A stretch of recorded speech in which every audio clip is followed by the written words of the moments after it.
Assalamualaikum warahmatullahi wabarakatuh. Perkenalkan, nama saya Arif Rahmatullah dengan nomor NIM 1207112.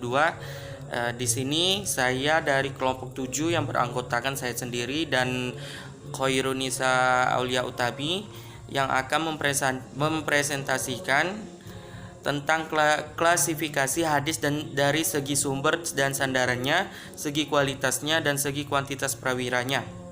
Baiklah, yang pertama A. Klasifikasi hadis dari segi sumber dan sandarannya.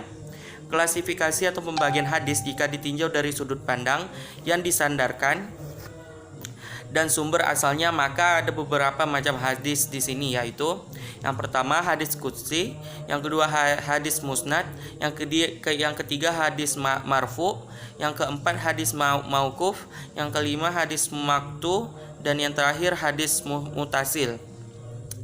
Yang pertama hadis qudsi. Hadis qudsi adalah kalam Allah Subhanahu wa taala yang tidak tertulis dalam Al-Qur'an, namun disampaikan melalui perantara Nabi Muhammad SAW, karena hadis qudsi merupakan kalam Allah Subhanahu wa taala. Maka sifatnya pun bukan makhluk atau hudud, tetapi qadim. Yang kedua, hadis musnad.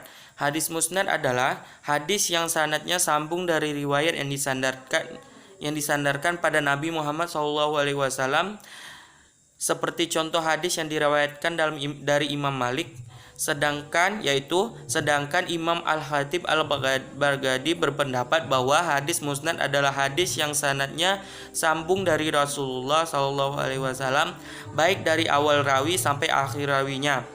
Kebanyakan hadis musnad digunakan pada hadis yang datang dari Rasulullah SAW saja, tidak pada selain beliau, baik sahabat maupun tabi'in.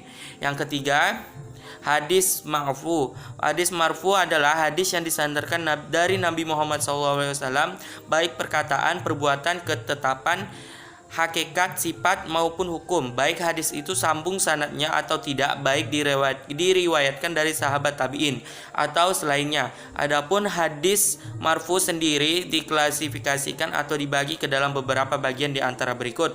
Yang pertama, marfu qaul hakiki, yang kedua marfu qaul hukmi, yang ketiga marfu fil hakiki, yang keempat marfu fi hukmi, yang kelima marfu takiri hakiki, yang keenam marfu takiri hukmi, yang ketujuh marfu sifati hakiki, yang kedelapan marfu sifati hukmi. Yang keempat, hadis mauquf.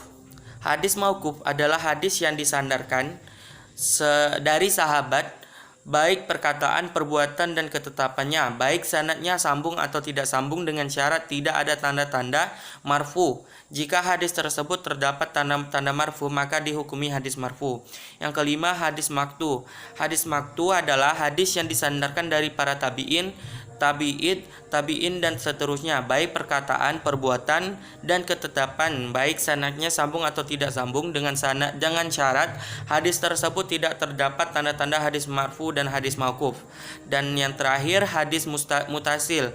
Hadis mutasil adalah hadis yang sanadnya sambung kepada Nabi Muhammad SAW atau sahabat, dengan cara setiap rawi mendengar langsung dari rawi sebelumnya. Contoh hadis mutasil sama seperti pada contoh hadis musnad dan hadis marfu. Dan selanjutnya akan dilanjutkan oleh Khairunisa Aulia Utami. Materi selanjutnya yaitu tentang klasifikasi hadis dari segi kualitasnya. Yang pertama, hadis syahih. Hadis syahih menurut bahasa berarti hadis yang bersih dari cacat, hadis yang benar dari Rasulullah. Batasan hadis syahih yang diberikan oleh ulama yaitu hadis syahih yang susunan lafaznya tidak cacat dan maknanya tidak menyalahi ayat Al-Quran, hadis mutawatir atau ijma serta rawinya adil dan dabit. Yang kedua, hadis hasan. Menurut bahasa, hasan berarti bagus atau baik.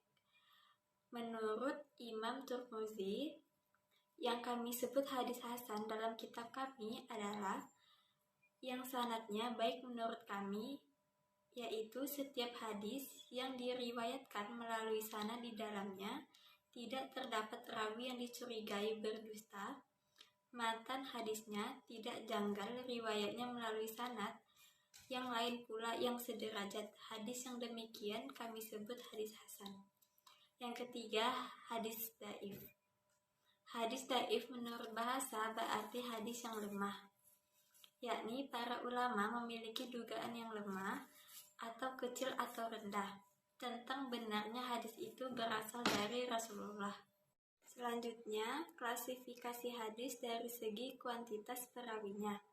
Hadis berdasarkan kuantitas, banyaknya jumlah perawi atau orang yang meriwayatkan suatu hadis dapat dibagi menjadi dua, yaitu hadis mutawatir dan hadis ahad. Yang pertama, hadis mutawatir. Hadis mutawatir ialah suatu hadis yang diriwayatkan sejumlah rawi yang menurut adat mustahil mereka bersepakat berbuat dusta. Hal tersebut seimbang dari permulaan sanad hingga akhirnya tidak terdapat kejanggalan jumlah pada setiap tingkatan. Tidak dapat dikategorikan dalam hadis mutawatir, yaitu segala berita yang diriwayatkan dengan tidak bersandar pada panca indera, seperti meriwayatkan tentang sifat-sifat manusia, baik yang terpuji maupun yang tercela. Juga segala berita yang diriwayatkan oleh orang banyak, tetapi mereka berkumpul untuk bersepakat mengadakan berita-berita secara dusta. Macam-macam hadis mutawatir. Yang pertama, mutawatir lafzi, yang kedua mutawatir maknawi, yang ketiga mutawatir amali. Yang kedua, hadis ahad. Menurut istilah ahli hadis, tarikh hadis ahad antara lain adalah suatu hadis yang jumlah pemberitaannya tidak mencapai jumlah pemberita hadis mutawatir, baik pemberita itu seorang, 2 orang, 3 orang, 4 atau 5 orang dan seterusnya.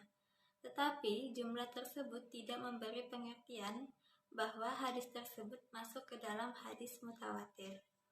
Macam-macam hadis ahad yaitu: yang pertama, hadis masyhur.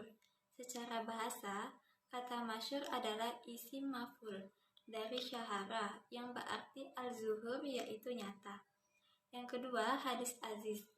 Aziz menurut bahasa adalah syifa musyabahat dari kata azza yaizu yang berarti kola dan nadaro, yaitu sedikit dan jarang. Atau berasal dari kata azza ya'azu yang berarti kawiyah dan ishtado, yaitu kuat dan sangat. Menurut istilah, ilmu hadis aziz berarti bahwa tidak kurang perawinya dari 2 orang seluruh tingkatan sanad.